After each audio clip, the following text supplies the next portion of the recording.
All right, what's happening? June and other people. Hope you guys are doing great today. Today, I am going to do a kitchen sink episode because I have been absent, as you know. if you pay attention, if you watched, I've been gone, but I'm back. So I'm going to catch up a little bit and do a little bit of the news that's been coming in for the last couple weeks. So I got a couple things here for you. So let's get right to it. First, Antifa. What? There is no Antifa. What are you talking about? There's no such thing as Antifa. Listen to this.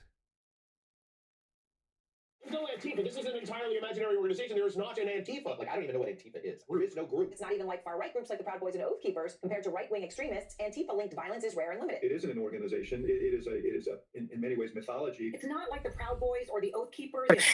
Defined terrorist organizations with leadership that leads violence. It's not a highly organized movement. It's a moniker. It's not a unified group like the Proud Boys are. Things like Antifa are things that are thought up. It's all in this guise of going after Antifa, which is nothing. There's no organization called Antifa. Nobody's a member of Antifa because it doesn't exist. They are just declaring into existence something that doesn't exist. There is no Antifa organization, so maybe that's good for social media, but it really is non-existent. They exist on the internet in chat rooms and in 4chan and Discord and places like that where they run discussion boards, trade tactics, documents, things like that. But none of them are called Antifa. This to me is very interesting because, as you can see, it is a solid, concise, and coordinated message. All right. These people didn't come up with this on their own. They did not all decide that Antifa, that the narrative was that Antifa didn't exist. No. Check this out. You understand? There's no Antifa. This is an entirely imaginary organization. There is not an Antifa. Nothing to see here, folks. Nothing at all. There's no such thing as Antifa. That's what they want you to believe. I mean, here's an Antifa handbook, right? I mean, not that proves anything. I mean, one guy could have made a handbook, right? But look, I'm going to tell you. Here's what I'm going to tell you. This whole "there is no Antifa" movement is extremely sophisticated. It's very clever, and it comes from a central source. It comes from somebody who is trying to avoid prosecution, because what happened was Donald Trump declared Antifa to be a terrorist organization. I don't know if you know what that means, but it basically means you're fucked. You don't have any, your constitutional rights can just be waived at that point, because what they do is they just declare you like an enemy combatant, and then you don't have all the protections that you would normally have as a U.S. citizen. So now, I don't know how rabidly Trump is going after these people, but he clearly is going after them. And what they're trying to do is get, obviously, the people who are funding the situation. The question is, I mean, these people show up, they've all got uniform signs that are clearly not just made like in somebody's basement. I mean, this is a well-funded organization, Antifa. And this message is incredibly clever, incredibly powerful. I don't know if you guys know, but I studied hypnosis as a youth, or as an adolescent. Well, I was in my 20s. Anyway, I have some degree in it, and I can tell you that this kind of message is a professionally crafted message. "There is no Antifa" is really a fantastic hypnotic narrative to try to get out there. And then there's a counter narrative also, which is equally clever and maybe even better. And that is that everybody's Antifa. We're all Antifa. Or if you're just anti-fascist, you're Antifa. That's just all there is to it. I mean, there is no Antifa, but you're Antifa. It's very clever because what it does is it obfuscates the definitions of who's what and what can be. And it obfuscates them not only in potential jury pools, but in the minds of potential prosecutors. And if you can get, for example, soldiers to come out and genuinely express the fact that they're Antifa because they are anti-fascist, then you've got something, because now you have innocents, you have true believers who are coming out and saying, oh, no, I'm not part of any organization. But I'm Antifa, right? Like, I don't pay any dues. I don't go to any meetings. I just do what they want me to do. Or, you know, we just all kind of came to this spontaneously together. Sure. What this does is it helps the people in charge claim that they were just one of these other people. Look, I just got the message from somebody else. You know, we're all Antifa, right? What, you're not anti-fascist? Come on. It's like, I love this one. This is, what's it? Let me find the, this is one guy, he writes, oh shoot, I'm not going to find it now. Great. It's just a little meme that clearly identifies what these guys are doing. The Antifa people, they're like, oh, here it is. We call ourselves the anti-bad guy squad. And their opponents are the bad guys. How can people understand this?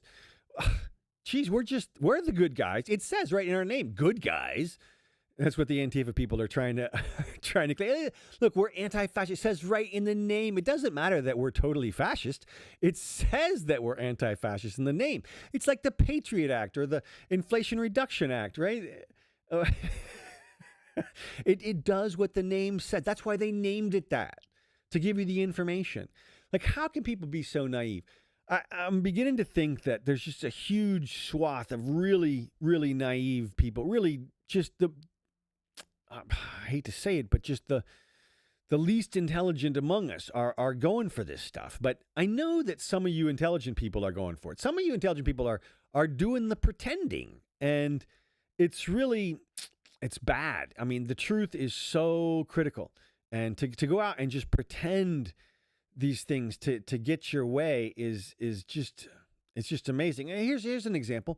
You heard recently that the young Republicans were idolizing Hitler. Here it is. Here's the scariest part about these joking about rape, slavery, and gas chambers is that it's not surprising. Well, to you, because you freaking believe jokes are real. I mean, this is the kind of guy who'd be like, there's a kernel of truth in every joke.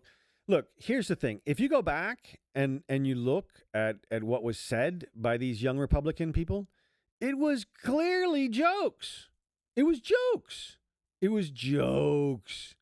It was jokes. It was sarcasm and jokes. Sarcasm, literally. I mean, you can't. Let's see if I got it here. Oh, the might ring, but great. I love Hitler. There it is, right there. If you can't see that is a joke and understand that the guy who's making it is not actually in love with Hitler and that he's not actually promoting Hitler, then we can't help you. I mean, you can't overcome this level of stupidity if you're really going to embrace that. And it's just happening everywhere. Look, here's a high level person. This is a congressman talking about this swastika. And he's like, look, hanging behind the congressional staffers. You know, like, this means this isn't a distant warning sign. It's here. It's in the heart of our democracy. Absolutely chilling. I'm shaking right now. Dude, get the fuck out of here.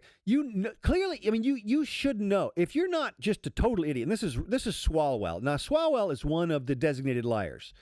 I don't know if you've heard this from Scott Adams, but he's identified what we call the designated liars.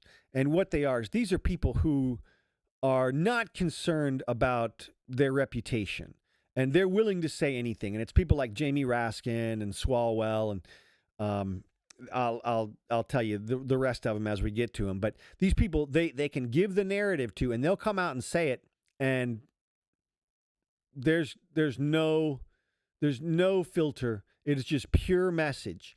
And so when you see information from these particular people, here I got another one here somewhere. You know it's just a lie. It's just they're in on the other side. They've been convinced that the only way to win is to lie and cheat and probably to steal, but they're doing it for good reasons. I'm sure they've convinced themselves they're doing it for good reasons. So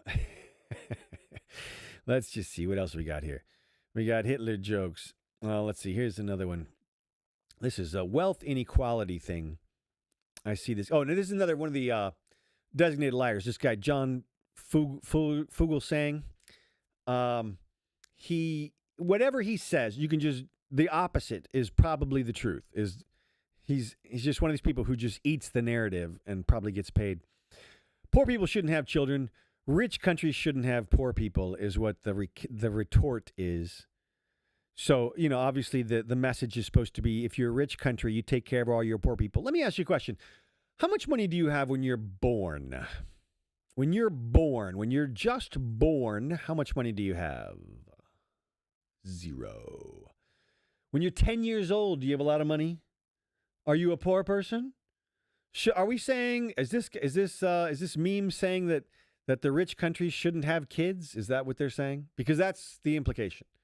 If there's no poor people, then that means there's no people that are being born there and that are coming up through the ranks of employment. 0.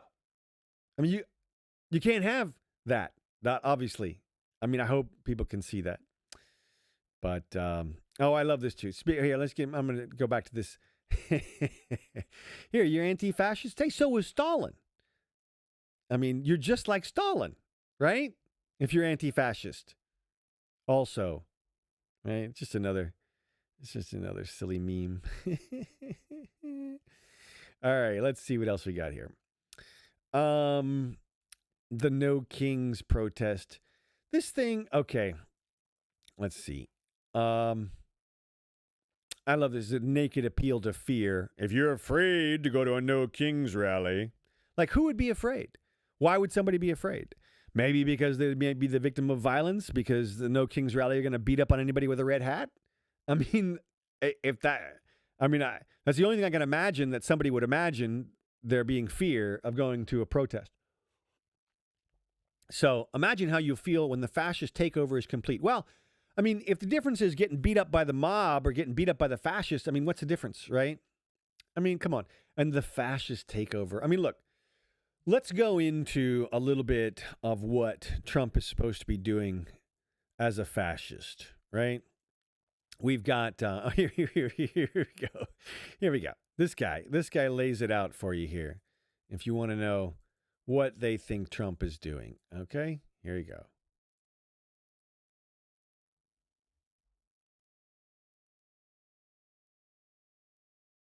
Really, what we are living in now is we need to recognize that this is the reality. This is not surreal. Right. This is real.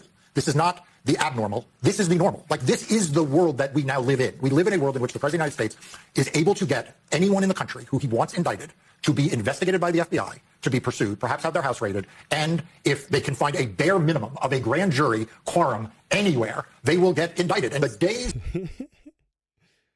So this guy is majorly freaking out because Trump can get people prosecuted by just going to a grand jury. It's like, oh my God.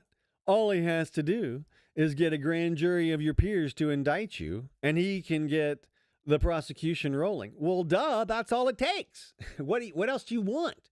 What other kind of indictment process do you think is fairer? We've been thinking about this for centuries, okay? And the best thing that we've come up with is the grand jury process. Now, of course, I think it could be improved in one way by allowing the defendants to appear and defend themselves at the indictment procedure. That would really be the cool thing to do. Then people could potentially defend themselves and stop the indictment. But again, that goes against what this guy is saying right here, because, well, actually, no, it doesn't. If they could defend themselves at the indictment, then maybe they could avoid being indicted. But the bottom line is, this is the regular process, dude. It doesn't get any better than this. So I don't know what you're worried about, what you're freaking out about. You're freaking out. People are like, oh my God, he's going after, oh, here he is, Kinzinger, talking about Trump going after James. James should never have run on going after Trump. That's correct. She should not have never. She should never have run on that. She freaking bought herself that thing. Okay. She did it. Because she was one of the people They found 4 idiots, basically. They found, let's see what this says. Essentially, prosecutors say Bolton kept and shared with family members digital diaries. And, look, this doesn't sound good. More than 1,000 pages of diaries. Bolton doesn't seem like a bad guy. He probably was doing it this way. That is to say, he probably was just doing it for his own memoirs. But in that sense, if that's the case, then he'll survive the prosecution. And so it won't be a big deal. Now, Tish is different. And Tish, she, DOJ indicts Tish. Yep. And she and Fani Willis or whatever her name is, knew or should have known that what they were doing was completely illegal. It was bullshit. And they were put up to it because they were told, look, if you just go after this guy, man, if you get him, then you'll be golden. You'll be paraded around as the hero, book tours, everything. So they got those people to do that. But those people sacrificed their careers, and they probably won't get them back. And it'll be interesting to see how badly they suffer. It should be bad because, look, Tish ran on getting somebody. That's a bill of attainder. It's just so bogus. And then her lawsuit was ridiculous. Ridiculous. She convicted Trump of defrauding banks who appeared in court on his behalf as witnesses for him. It doesn't get any better than that as a defense, with the witnesses standing right there going, no, we do the loan again. We do it again right now. Paid him back in full with interest and got convicted for it. That's what Tish did. Ridiculous. And of course it should have been thrown out. Everybody who was a lawyer knew it was going to be thrown out at some point, unless they somehow got the Supreme Court to go along with it, which, and they were hoping for, and actually really what they were hoping for, let's be honest, they were hoping to get him convicted so that he would lose the election. So the people would be like, we're not electing a convicted felon. 34 counts Jack Smith convicted Trump on. Do you know what? Nobody knows what. It was on payments to Stormy Daniels, not for the payments themselves, not for the way the payments were made, except in one regard, in that the prosecution alleged that these payments were a campaign violation, that he failed to report the money that he paid to Stormy Daniels as a campaign contribution. If he had simply notated in his ledger that this was a campaign contribution, well, then no 34 felonies. But without that, 34 felonies. And why 34? For the one act? Well, because he wrote 17 checks. Yeah. And 17 billing invoices. Each one got 2. Each payment had 2 slips. And so they created 2 counts for each, which is totally fucking bogus. It's one fucking act. I don't care what you say. It's one act. If you want to call it campaign fraud, it's one act. Okay? It's not 34 fucking felonies. And the actus reus shit has just gone fucking bananas. It's amazing. And that's the clearest example of it. 34 fucking counts. And nobody batted an eye. Everybody was like, 34 counts. Nobody would tell you what the fuck he did 34 times. Get the fuck out of here. 34 fucking counts. As if he manifested the desire to defraud 34 times. Why not just pay her off in one fell swoop, right? No, he wanted to commit 34 felonies. Get the fuck out of here. It's just so stupid. So, they own that shit. And the fact that he's coming after them now is exactly what they should have expected and exactly what everybody should have warned them that was going to happen if they went that direction. And they did, and here it is. So, oh well. I have no sympathy for any of them. Now, the No Kings protest does have 2 elements of truth to it from my perspective. Number 1, the tariff situation is crazy, all right? Now, we've spoken about this before, but just as a reminder, here's what's going on. Trump is using the authority granted to him by Congress decades ago that allows him to declare states of emergency for the United States and to impose tariffs, and among other things, to combat those emergencies. And Trump has gone out of his way and now declared our economy an emergency. I mean, that doesn't make any sense. And then he's using these tariffs basically to, I mean, he's ostensibly trying to do the right thing, which is if you imagine, if you imagine he's trying to bring manufacturing back or jobs back to America by raising the tariffs, that's a dumb idea and it's not going to work because, first of all, you just can't create jobs like that. If you do, you've just created a distortion in the market that'll eventually be corrected when the money runs out to fund the difference, because people need to live in the largest trading circle. All of us need to live in the largest trading circle. And when you create a tariff to create some jobs somewhere that are artificial, you're not allowing the greatest efficiency in the trading circle, and the thing is doomed to collapse at some point just because of efficiency. So, and it's just going to cost people. The tariffs are just tax money in the meantime. The companies have covered the costs in the meantime, but they're about to stop, which means the costs are going to be passed on to consumers. Consumers are going to go crazy and scream and yell. And we'll see what Trump does. Now, the Congress could pull the rug on his tariffs at any time, and they could put things back to normal and allow make it so that he has to go through the Congress to get any one of those tariffs done, which is the way it should be. You can't have a president just freaking putting 100% tariff on products from an entire country like China. I mean, the number of products that come in and out of all these countries is phenomenal. And the number of times that pieces of the products go in and out of various countries, again, it stacks up so fast that nobody can. People are going to just have to move their manufacturing, but of course you can't do that. And of course you're thinking that Trump's going to taco out any second anyway, because it's just bluff. He's already tacoed out 10 times.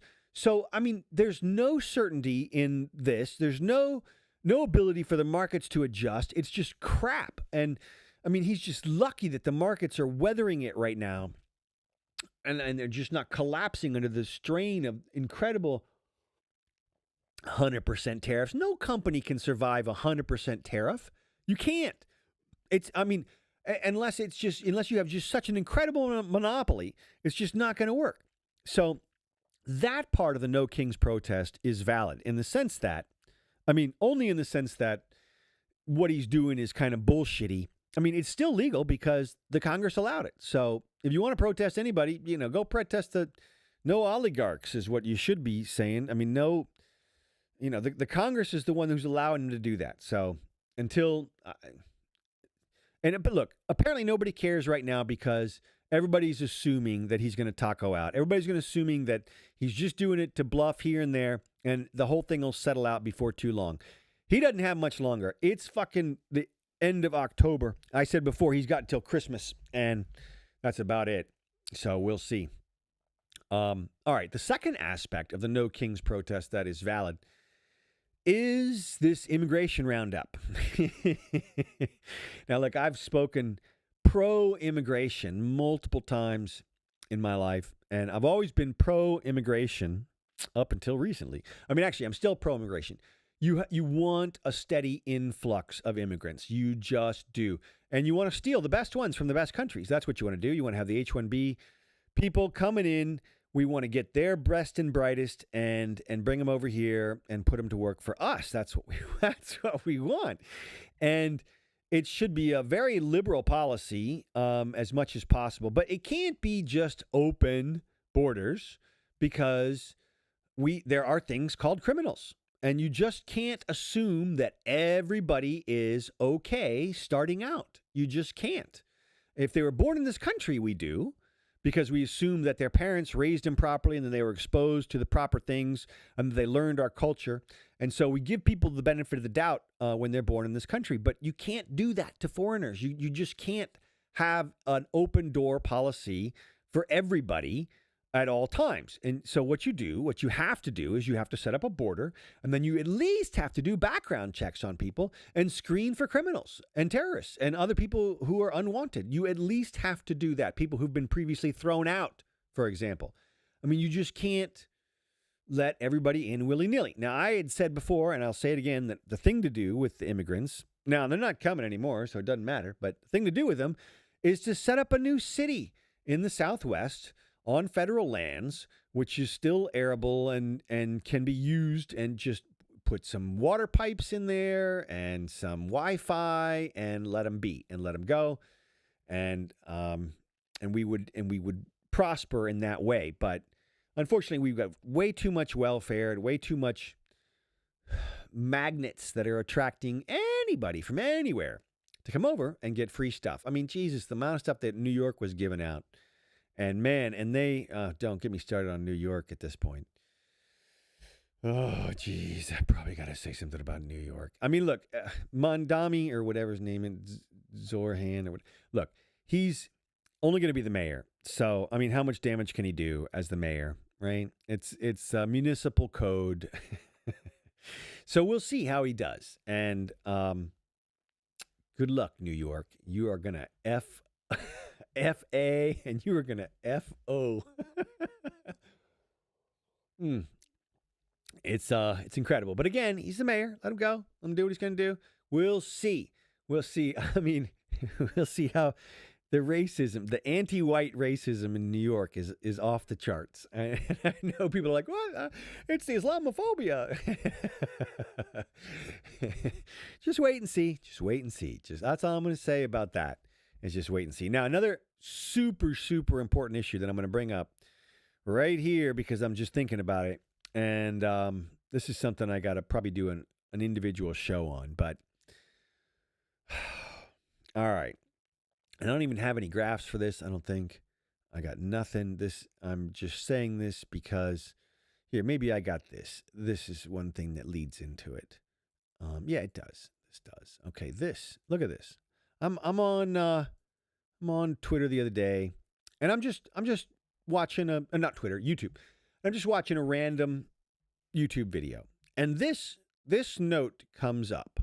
Okay, now I would bet that this note is also up everywhere on your screen. This United Nations climate change. Now, this is on a Scott Adams podcast.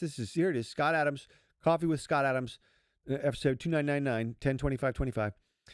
And this note, climate change refers to the long-term shifts in temperatures and weather patterns. Human activities have been the main driver of climate change, predominantly due to the burning of fossil fuels like coal, oil, and gas. Now, look, this is an advertisement. Clearly, this is an advertisement. And it's so powerful, they got it on every single YouTube video that even mentions climate. That's how powerful this is. These people are convinced, hook, line, and sinker, that the climate is going to implode and fast. And I guess they think it's going to go this century. I guess they think the warming is going to continue at the greatest pace put out by the IPCC. And if you go look at the IPCC report, it's not that bad. It really isn't. It really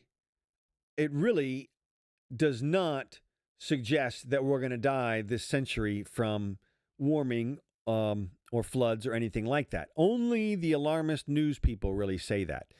But apparently, some people have bought in hook, line, and sinker. And apparently the people at YouTube are among those who have bought it. Now, I mean, look, all you have to do, if you're worried about climate change, is go back and look at the geological record.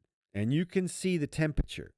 And you can see it go up and down and fluctuate wildly all over the place.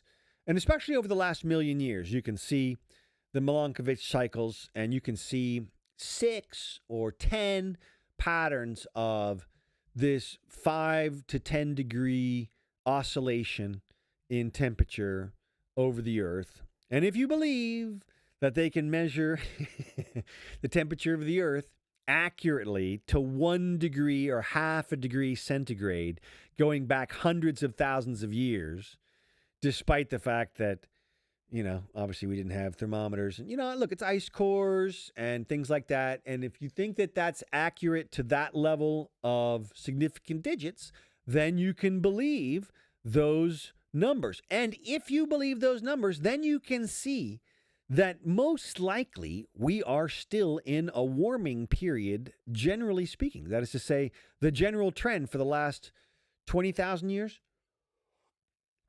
has been warming as we come out of this last ice age. And that's normally how long the warming lasts, about 20,000 years. And then it reverses and then it cools for about 80,000 years. At least that's the cycle that's gone on like 10 times. 10 times, if you can believe those numbers, in the last million years. We're in some kind of oscillation situation. Now, if you were a scientist and you were to go back, if you were a live scientist, now, I should have these graphs. I should have this one fucking graph here that I can pull up. I probably do. Let me just see if I got it here under climate change or something, because I want to point something out to people. Let me just see if I can find it. Global warming. Yes, here it is. Okay, this is great. This is great here. Okay, good. All right. Let's just pull up this one right here. Oh shit. Okay. Sorry about this, guys. Just hang on. Almost here. Let's see. I'm just trying to find the best graph now. I'm going to show you just a little temperature situation. Here we go.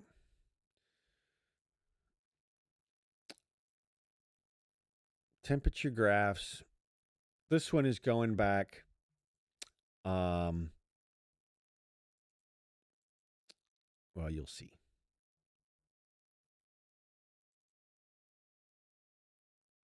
All right. All right, this one goes all the way back. End of the oxygenation period. We're not going to pay attention to these, back 60 million years, 50 million years before present. We'll just zoom up here to 1 million years, and here's where the Milankovitch cycles start. And you can see the global temperature, and you can see we've been going up and down here, up and down here, up and down here. And if you look back over at the level of the graph here, this is, you can see 2 degrees change in temperature, 2 degrees, 0, 2 degrees, 4 degrees, 6 degrees. Okay, so that gives you an idea of the oscillation. It's about 5 degrees Celsius over the 100,000 years. If you look in closely at this graph here. Now look in closely at this graph here. And just look in closely right here. I'm going to zoom in a little bit more here. A little bit more. Right here. Okay. Now look at these. Look at this. This from 250,000 years ago, and you can see this oscillation. How it goes up, and then it comes back down. Now look, it goes up, and then it comes, and it does this little cascading down thing. Okay. Now you can see that the temperature variations in this graph here are on the order of 1,000 years. These little fluctuations, this is 1,000 years goes by in here, and this little fluctuation here. Now, if you were a scientist and you were at one of these positions, imagine yourself at like this, let's see, where's a good place to be? Imagine yourself at this peak here in between the 250 and the 500, right past the 250. I think you can see what I'm getting at here. If you were a scientist and you were measuring everything, you would see exactly this cycle, this incredible cycle. But as you can see, humans were not doing a whole lot of influencing of the climate at this point, and yet you can see the reversals, big reversals for 1,000, 2,000, 10,000 years, right? Big reversals. I mean, there's clearly stuff going on here, lots of stuff. Now, look, you can probably say, if you're a climate scientist, you can probably say, look, we got all that stuff figured out. We know exactly where it's going. I follow this one guy online. He's like, look, we got it all figured out. We know exactly where it's going. All the Milankovitch cycles, the rotation, the wobbling, it's all been determined. And we're still warming. And we're going to keep warming for another 1,500 years or something like that. And that's probably going to be the case. Because if we look back at the ice age, at the wet age, if you want to call it that, from before, you can see that that water covered a lot more of the planet. And if we're in the same cycle, obviously that's going to happen. But it's going to take some time. Okay, maybe 1,500 years, maybe, it might go up and down based on that graph we were just looking at. It could go at any time, right? But according to this guy, it's going to go in the future, whatever. My point of bringing all this stuff up is these things are on a geological time scale, and people keep considering them on human timescales of like a century instead of the 1,000-year timescales that they represent. And you're just not going to get the kind of accurate readings for next year that you can get for the next 1,000 years. It's just not going to happen that way. It's like when you see the spaghetti models for the hurricanes. I mean, we know a lot about hurricanes. We know a lot about the weather, and yet they can't predict that thing going forward 2-3 days.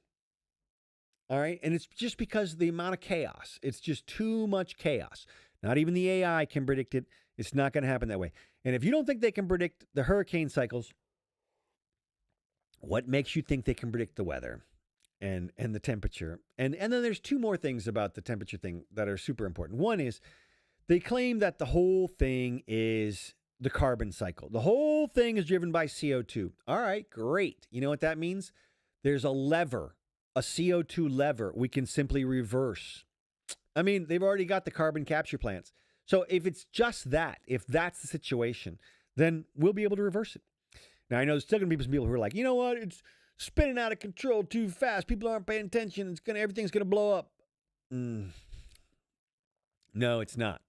And even if it is, we still have to compare it to the final thing, which is the reason I brought this whole climate change thing up. Right now, we have 8 billion people on the planet. And right now, about 1 billion of them don't have power or regular food. 1 billion. So if you want to help people, there's a way you can do it right now. And the way is to produce power. What people need is electricity and gas to grow crops and to transport the crops. That's basically what people need. And to transport the water, to pump the water, stuff like that. That's what people need today. And we need that today, and we could have it, except you have places like Germany, and I had the video of this, blowing up their nuclear power plant just like yesterday, just a couple days ago. They're blowing up the plant just now, right now, when we totally need the power. They're dismantling the nuclear power plant because of this climate change ad that you see everywhere on this YouTube thing. Because of these people who are like, oh, the climate's going to change in 100 years, people could suffer. Yeah. Well, people are suffering right now, okay? And I guess there's no way to combat the projection that the whole earth will spin off and burn up in 100 years. I mean, if you think it's going to be a runaway, I know this one guy who's a fan of Stephen Hawking, and apparently Hawking said at one point that it's going to be a runaway inflation of heat. It's going to be as soon as we pass a tipping point, and then it's just, that's it. The whole earth just explodes into a fireball and everybody dies. And, it's hard to combat that because what are you going to say? Is Stephen Hawking, he wasn't that smart. I mean, you can't say that. So, all I can suggest is that I think there are far too many variables. Like, we never seen that happen before. And like people go, oh, we didn't have the humans before. Yeah, but, look, there's been all kinds of stuff. In my estimation, I mean, look, this is how I think of it. Every 1,000 or 2,000 years or so, an incredible climatic change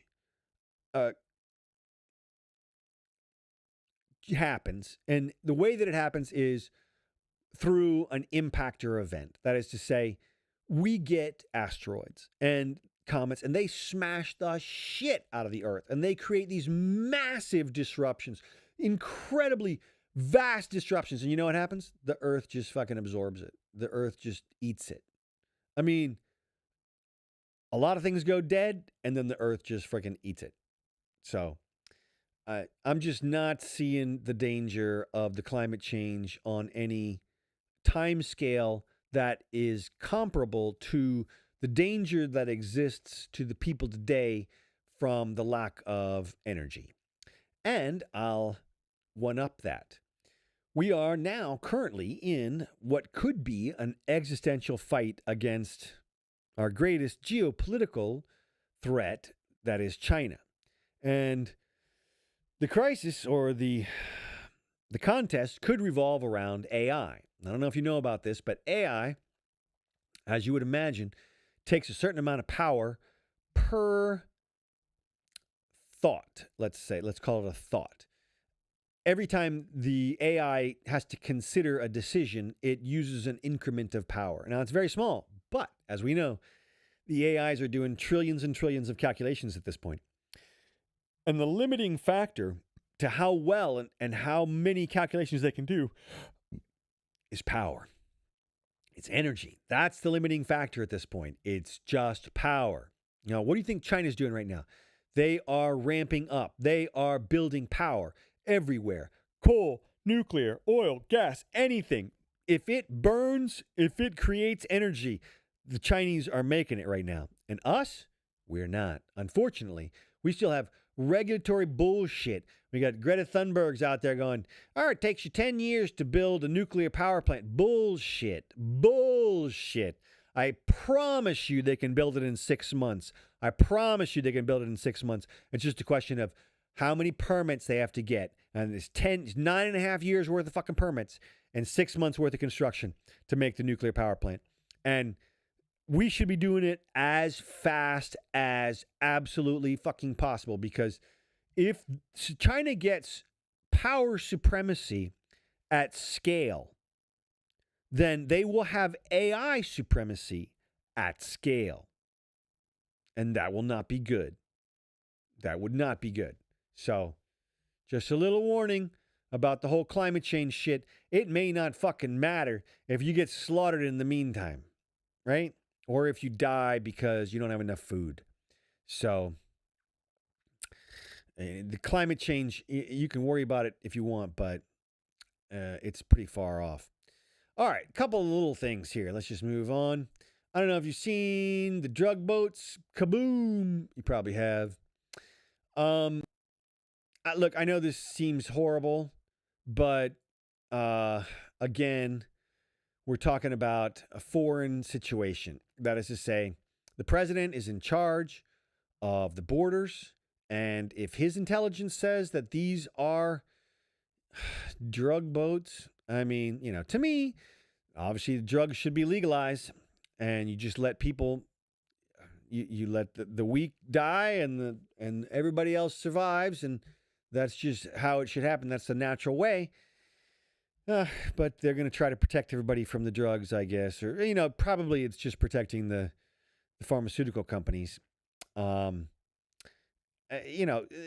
is small potatoes. At the end of the day, I mean, how many people are dying here? We're not losing millions. And there are certainly things that are going on that are costing millions. All right. Boy, getting long here. This has been good. A couple more things. I just wanted to see these little things now. I don't know if you saw this, man, but look at this freaking. You probably did. I'm sure you did. Look at this freaking hurricane. Look at the freaking formation of that hurricane. It looks like Jamaica's being attacked by a circle. I mean, it is just one of the best well-formed freaking hurricanes I have ever seen. It's just amazing. I mean, look at that freaking form. It's just, look at that circle. It's just a circle. I mean, Jesus. It's amazing. The only good thing is there's really nothing in Jamaica. So, look at this. Look at this freaking. It's just like God, that's just incredible to me. I mean, look at that thing. Awesome. Totally awesome. So I hope those people are all right. I'm sure that they are not. But, oh well. All right, let's see what else we got here. This was just kind of fun. Look at this. This is just a little fun since Christmas is coming up. Oops. Look at this. It's a chair that's a tank.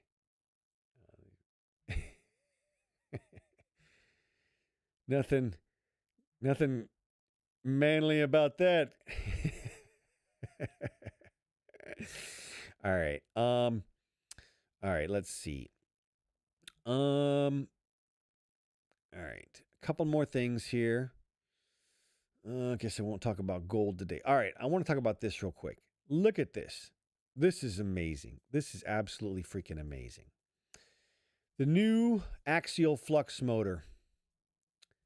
This motor, apparently,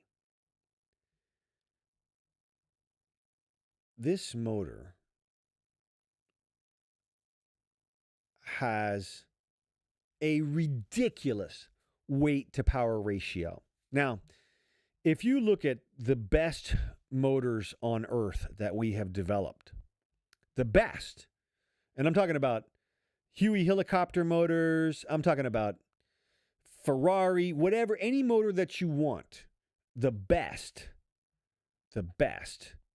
gets you a few horsepower per kilogram, okay? This thing, oh, and I follow the Electric Viking. He's a good follow if you like e-motor stuff. 1,000 horsepower weighs 12 kilograms, okay? 25, maybe 30 pounds, 1,000 horsepower. I mean, if this is real, then this motor will displace every motor that we are currently using. I mean, you can't compete with this weight to ratio. It is an order of magnitude better than the previous iteration of motors. 10 times better. I mean, damn, that thing is absolutely rocking.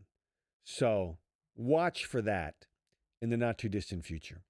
All right. And then finally, I got to leave you with this here. Look at this. If you think that you're not in good shape, well, you're probably not. This woman right here, this is an 82-year-old woman. I thought I had more of the picture here. She's an 82-year-old woman who just finished the Ironman. Okay? This 82-year-old woman swam 2.6 miles. Then she biked 112 miles. Then she got off the bike and ran a marathon. She finished in 17 hours. 17 constant hours. And she finished 82 years old. What the body can do is amazing. She didn't even learn to swim until she was 50. How about that? Fucking unbelievable. So, there's that.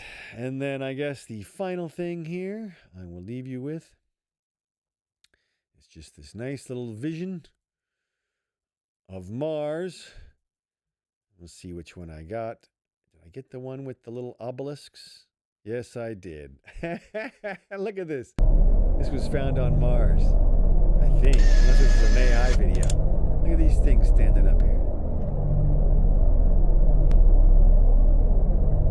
Do those not look freaking unnatural? Do those not look carved?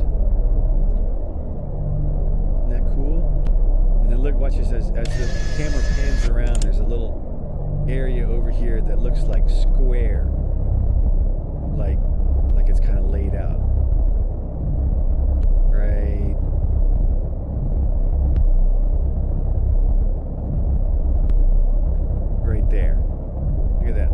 edge. Well, all right. Just some wishful thinking, you know. I'm sure the aliens are coming at some point. Anyway, all right. That's it. That's the show. That's all I got for you today. Hope it was all right. I'll try to do better. I'll try to do more. Leave me a message. Leave me a comment. Leave me a complaint. Whatever you want. And I'll see you next time. All right.